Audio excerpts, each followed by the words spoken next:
Welcome back for week 3 of the Ball with the Beast podcast, brought to our good friends at Wyatt Insurance Group. Tennessee did not come out on the winning end of things last week, falling at the Swamp Paul, and now they go back out of conference play. What were your overall thoughts of the Vols loss to Florida? Obviously disappointed the outcome of the game.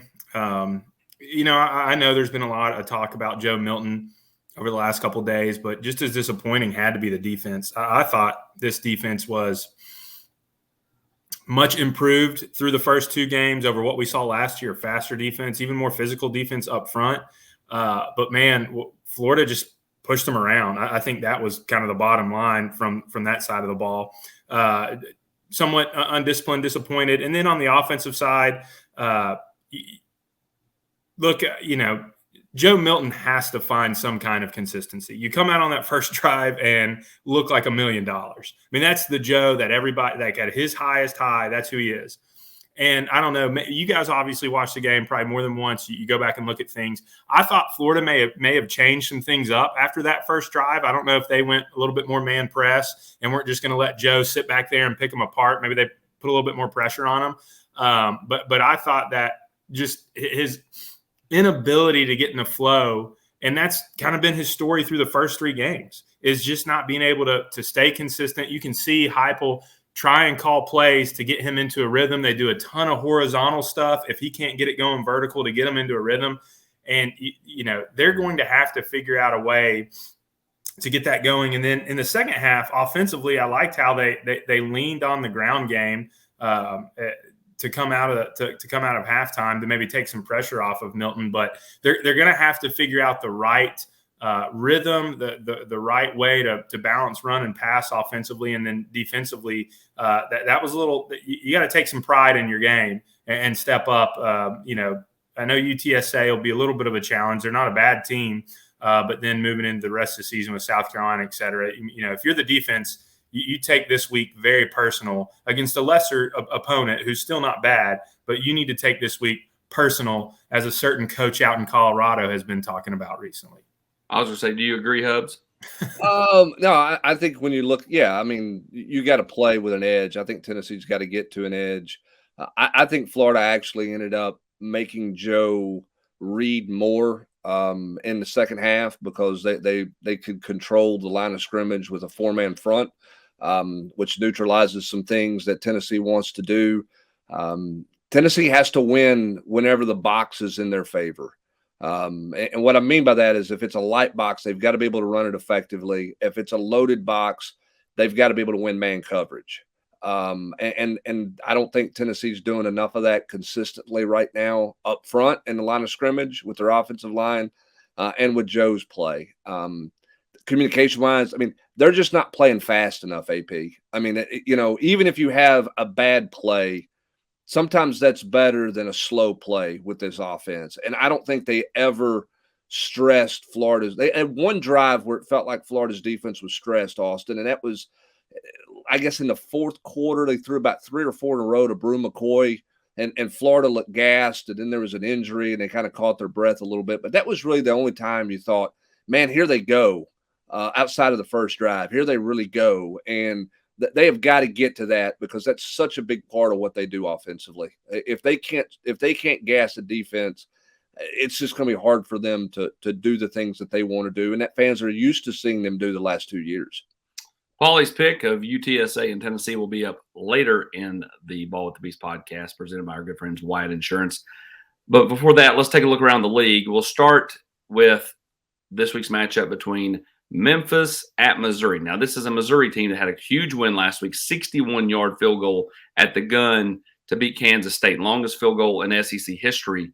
But it's also the same Missouri team that barely beat MTSU the week before, and now they play a Memphis team who, got a win in front of like 14 people last week at the Liberty Bowl.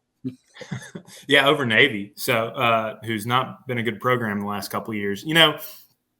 Missouri's an interesting team. Did not see that win coming at all last week. I don't know about you guys, but started to get a little nervous in the second half after all 3 of us picked Kansas State, and then Kansas State just laying an egg in the second half there and allowing Missouri to win. If it was at Memphis, I would seriously consider picking Memphis. But I just, Missouri at home, they should be more talented. So that, I think Missouri should be the better team. But like AP pointed out, they're not a great team. They're a very below average, bottom of the pecking order in the SEC team. So anytime a decent, group of 5 team comes in, you have to pay attention to them. But, this is a game that Missouri should win. But we'll see what we pick later on. I'm interested to see what everybody says about this because Memphis is not a bad team. No, they're not a bad team. And AP, strange neutral site game to play this one in the Dome in St. Louis as opposed to playing it at Missouri. Well, I don't know what that means, or I don't think it's going to draw a big crowd there. Torrey Holt and Isaac Bruce aren't walking through that door, Hubbard.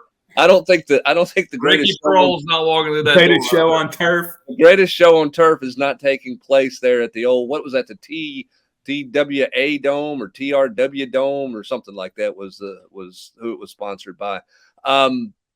Strangely about that Missouri game last week, if the tight end from Kansas State catches the ball, Missouri gets beat. I mean, and that's college football. I mean, one play away. If Kansas State executes to the tight end, they play ugly and get out of there with a win. And that's the game of football. So we'll see. I'm kind of all over the map on Missouri right now, AP. I'm not sure what they are.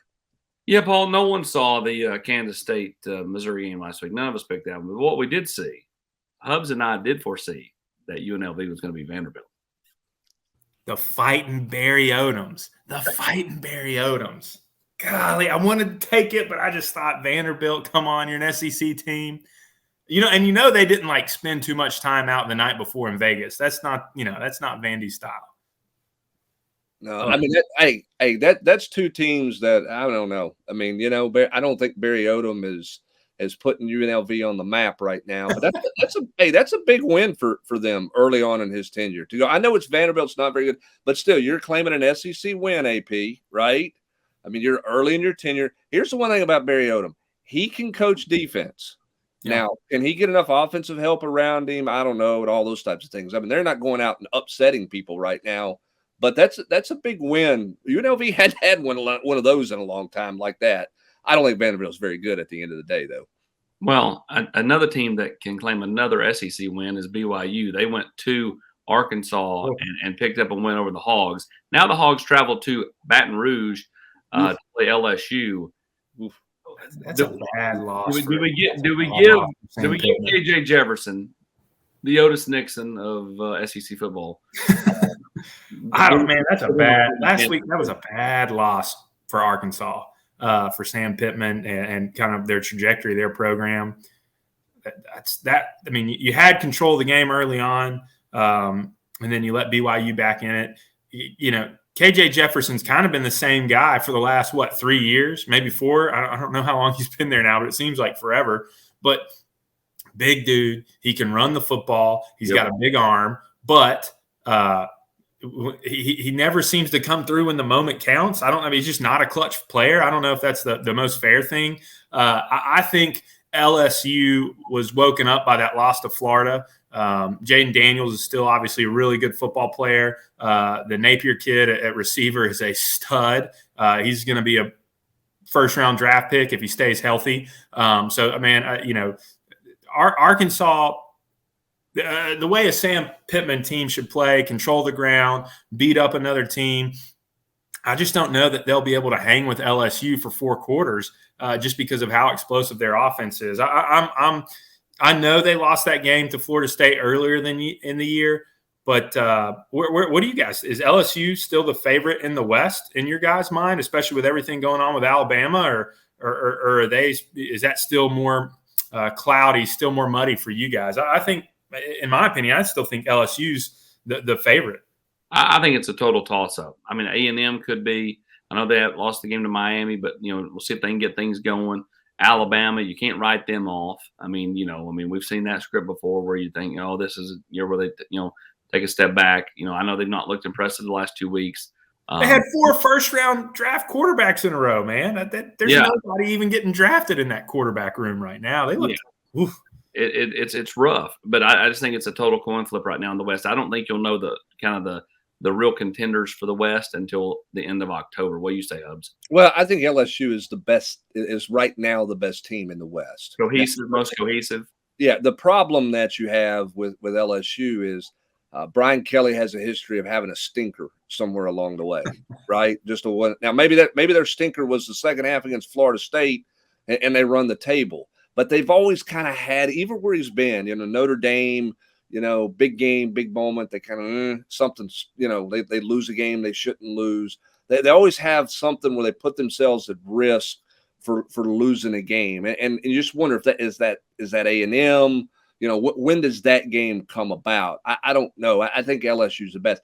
I think at Arkansas, and I love Sam Pittman, but I think there's a little bit of wonder because the bloom is off that a little bit based on. I mean, that first year was awesome. I mean, here's a guy that nobody thought could be a head coach. That was a surprise hire, and then he takes the deal, AP, where it's you reward me for wins and don't take the guaranteed money, and he's the anti-coaching world, right? But boy, they have not played well. Now they've been riddled with some injuries. They are not the same defensively without Barry Odom. They feel like they're going a bit in the wrong direction, much like Paul Fortenberry driving to Wichita, Kansas when he left Tulsa, Oklahoma. No, we left Norman. Oklahoma City. Oklahoma. Leaving Oklahoma City, supposed to be going to Tulsa, ended up headed towards Wichita. We still made our flight. That's what counts. Point being is you took Rob Lewis an hour the wrong way, and you've never heard the end of it. And live to tell about it. I just wanted some extra time with Rob, some extra windshield time with Rob. It was good bonding time, I thought. There's at least a 50% chance they were going to bury you out there near Terra Lingua. Hey, Hubbard, do you remember the steakhouse on Friday night is the question. It was a great steak. I'm not sure how we survived getting to eat our meal without getting thrown out. That's the question. In a stunning development in a restaurant that was the decor was, I would call it an industrial decor, right? Not like soundproof ceilings. It was very open, very yeah. kind of noisy. And AP, this comes as a great shock to you. Rob was loud. I know you've never seen or heard that. Rob was loud. It's a heck of a steak, though. That was a great meal. It was a fantastic meal. It was just one of those loud, kind of cringing, like let's don't savor it. Let's just hurry up. Yeah, just like, cut it up and get it. One of my best Rob dinner stories. We talked about Missouri. We landed late on a Friday night in St. Louis, and us and PB, Patrick Brown, we got pizza at some like local pizza spot that was really supposed to be good. And, me being a good traveler, I asked the waitress, hey, I'd love a local beer. And she looked at me like, okay, a local beer from St. Louis. And obviously she brings out a Budweiser, and Rob just, just loses it. Oh my gosh. Almost as good as your taco gas stations, tacos at the gas station. Hey. They don't sponsor this, or I'd give them a shout out. All right, let's move on to Alabama hosting Ole Miss this week. Alabama has looked pedestrian. They've looked mortal. Last week, a touchdown with 30 seconds to go by Ty Simpson to make it 17-3. Before that, it was 10-3. Late in the third, it was tied at 3. This is an Alabama team that offensively searching for answers. They're going back to Jalen Milroe at quarterback this week. And, it's going to be interesting to kind of see how this plays out.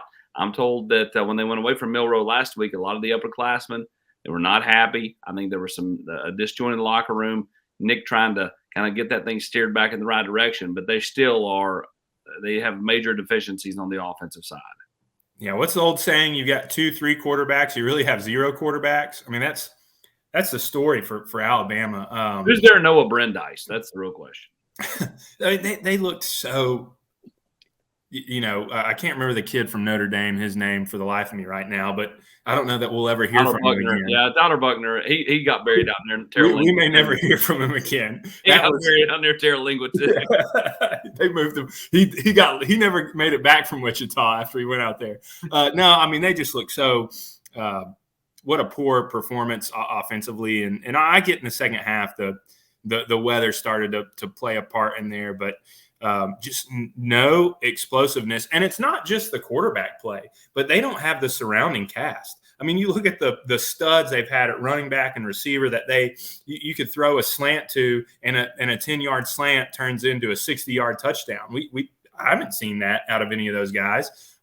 So I think no doubt there's a quarterback issue there, but it's not just a quarterback issue. When we're talking about Alabama standards, right? When we're looking back at who they've been over the last few years, man, and if there's one thing Lane knows how to do, he knows how to score points. He knows how to scheme up plays and stir the pot. Yeah. But this seems like such a personal game for Lane. He wants to go in there and win at Alabama, and their offense is clicking. I'm a huge Judkins fan. He's a stud. He's a beast. They at least have their quarterback situated with Jackson Dart, and they've got a really good backup and the kid from Oklahoma State. They bring on a little bit here and there to play. So I'm a Lane Kiffin believer right now talking about this Alabama game. Well, go ahead, Rob. Go ahead, AP. I'm sorry. I was just going to say, do we chalk up last week as just not motivated after the Texas loss to play South Florida at the Buck Stadium? Kind of a weird neutral. I mean, I know it's not really a neutral site game because that's where they play, but at the same time, it's not like you're going into an on-campus venue that holds 30,000. You're going into an NFL stadium where, right there off Del Mabry Hubs, there's a lot to do for those young college football players. Yeah, here's my thing, more so than whether or not it was a overlooking game, trap, whatever you want to call those types deals. Here's my biggest takeaway is just the bizarreness of it, okay? In the standpoint of your starting quarterback that loses that in the Texas game where you don't win, he had a couple bad interceptions. He not only did he lose the starting job, he went to inactive, okay? I mean, he was basically, if you're putting out an NFL report, he was inactive for last Saturday because you're sitting there in a ball game that's close. You need an offensive play. He's your best run around creative guy, and you don't play him at all. Okay. So you're thinking coming out of that game, well, he's suspended, right? He refused to go in the game. There's major issues there. Then you get the bizarre, and there's been some bizarre stuff in the SEC this week from coaches. You get the bizarre response from Nick Saban. We're going back to Melrose because he was a good cheerleader on the sideline. Are we giving out participation trophies now? I mean, did he get the juice? 4 bits. That's Nick's best way of saying, hey, I should have played him. But because of how he responded on the sideline, maybe he didn't knock the kids over to get the juice box from the mom. He gets to start again. It's really, really bizarre. And then Lane Kiffin, being Lane Kiffin, creates a second narrative for Alabama this week and suggesting that they've demoted defensive coordinators. So now, here's what everybody's asking in Alabama right now. What in the heck is going on? Which for Lane Kiffin is an absolute home run. I mean, part of it he didn't have anything to do with. It's the way they manage the quarterbacks. And then he created this second narrative about who his defensive coordinator is right now. Creating consternation. Yes. We will pick that game in just a minute. But before that, Paulie, you're on the road this week watching Markel, Liberty, Florida International. Even when you're away, though, you're there for your clients in a wide insurance group. Tell us how. Yeah, well, literally answering emails all morning. But no, we're getting to the time of the year, too. We're seeing a lot of insurance rates, especially in the state of Tennessee, go up for personal lines and business. And if you're interested in, hey, what are other companies doing? We're an independent insurance agency, so we have access to dozens of markets, both commercially and on your personal lines. I would say just give us a call, 865-862-3997, or just email me at paul@Wyatt-Insurance. We've had a couple of conversations about that in the last couple of weeks, people interested and wondering, hey, my insurance has been going up, but, we've had these crazy weather events. We see inflation, and that's all impacting your insurance rate. But as an independent insurance agency, we're able to to take your account to the market and find the best coverage and the best pricing for you. So, yeah, reach out to us, and we'll definitely be able to help you out. And if you like some of those Rob Lewis stories that Paul was telling earlier in the broadcast, you can get more of those by signing up with Paul. Give him a call today at White Insurance Group. Paul's going to open up an 800 line. He's going to charge $2.50 for the first minute and another 75 cents for each additional minute to tell Rob Lewis stories. He's like the WCW hotline with Mean Gene Okerlund back in the 90s. Right. Mean Gene. I love that. All right, let's get to the picks. Because of the big win last week for UNLV over Vandy, it evolved into a tie with Paul. Hub's one game back. I'm still mad at you, Justin Wilcox. Go ahead. Otherwise, you'd be in the lead. Absolutely. Kickers.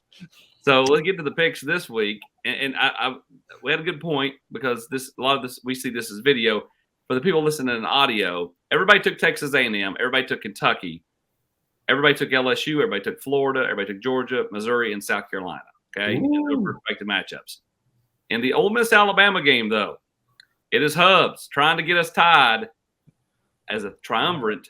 He took Alabama. Paul and I have taken Ole Miss. We're buying the hype of the disconnect for the Tide. Well, I just sold the disconnect really hard, and then I picked Alabama. Makes a lot of sense, right?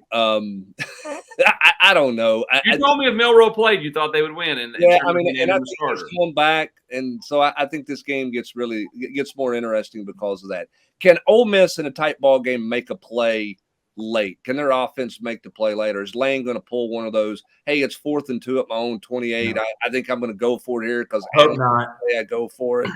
And get the game out of whack early in the second half. And is he going to have one of those moments, or is he going to coach it differently? Because I think right now with where Alabama is, you're playing field position more than you've ever played because you don't feel like, as you mentioned earlier, Paul, they can score on an 80-yard slant on you. Like, it's hard for them to score right now. So don't make it easy for them. Does Lane play that way, which is way, way, way out of character for him to do that? I'm interested in just the whole – Milroe's obviously the guy, right? We can all agree that based on what we've seen out of their 3 quarterbacks, you've got to play him. But he's also the guy that we've seen that has the best chance to help you win the game, but also may be the guy that loses the game for you. Can he in the 4th quarter not turn the ball over? Can he on a 3rd and 8 or a 3rd and 7 when they need a first down? Can he get a first down ball? We know he can scramble with his legs. So I think in today's football, I just lean towards the team with the best quarterback and the best quarterback situation. And that's why I picked Ole Miss. I just think, Jackson Dart's playing really well. Alabama, like we've talked about, so unsettled. Now it's a tough place to play, man. Alabama's, Bryant Denny's a crazy place to go into and try and get a win. But when you have quarterback issues, it makes it a lot easier for the other team. Hubs won't get this. Paulie, you'll love this. Lane Kiffin. He's Anakin Skywalker. He's the guy. He's the chosen one. He's the guy that's supposed to bring balance to the Force at Tennessee. Then he becomes Darth Vader and leaves. This week he gets a chance to kill the Emperor and put him out to pasture against Alabama and really be, again, you lose this game and you're sitting there with 2 losses at the end of September, or not, we're not even to the end of September technically. This thing gets really, really interesting in Tuscaloosa. No question. I mean, because they have not been there. Because at 2 losses, you're out. You're out. I mean, you're unless you go and find a way to win the West and win the championship, the league championship in December. At 2 losses, the narrative changes and the discussion is not just is Alabama out of it, Paul. It's is the Saban dynasty over. How much longer is Nick going to go? Boy, Nick doesn't have good control of this team. Blah blah blah. The new world of college football is upsetting Nick Saban. He can't manage it. All of those storylines are going to come creeping in really fast if Ole Miss is able to win this game in Tuscaloosa. Yeah, I think this is one of the most intriguing. It's a 1-game thing, but it could have ripple effects because it's a question of. Since his first season, they've been playing for a national championship all the way through the season, right? They've been in it all the way through the last weekend of November until the Auburn game, and maybe they lost or something. And so if they do lose this, how does he captivate a group of kids that came there to play for national championships with, quarterback turmoil and locker room? We've seen how locker rooms can become divided with a group of 18, 19, 20, 21-year-old kids. We've all personally seen that. So how does Nick, when things aren't going well, hang on to that? Hey, real quick, I was surprised no one took Mississippi State at South Carolina. I would have, but Mississippi State was such a no-show against LSU. I mean, just such a no-show in a noon game in Starkville that was the head scratcher. Now, my question with South Carolina is, can Spencer Rattler keep playing at the level he's playing at right now? He's playing really well. Austin's made a great point all week long. They're great between the 20s. They're not finishing drives well enough in the red zone, which is a concern for South Carolina. I just was totally befuddled, Austin, by Mississippi State's no-show. That game, I mean, they were out of that LSU game 2 drives into the game. It was over. It was never a factor. I think it just boils down to the fact that he has done such a hard shift on the offensive side of the ball. And I think Will Rogers, I just think Will Rogers, I know that he's selling, hey, this is going to help me for the NFL. But I think it's like putting, normal, and then you go cross-handed. And but you do it not like when you're just out playing with your buddies. You do it in an individual tournament, like you have this hardcore change. I just think it's rough, and I think it's really, really hard. So wait, hold on, real quick. Will Rogers said that the reason they changed the offense is to help him get to the NFL. No. That's what he's selling though. Like, this will help me get to the NFL. I'll be in a lot more prototypical offense. He's saying all the right things to back his head coach who made the move. To get away from, they need to be throwing the ball 50 times like they were with when Leach obviously brought in the air raid. That's what made them so distinct and unique. And I honestly think they can do that. I think they could flip back to the air raid and let Will Rogers call it from the field. I love it. Yeah, so long, smart kid. They're competitive. I mean, that's the biggest thing. They have not, as Brent pointed out, they just laid a dud last week against.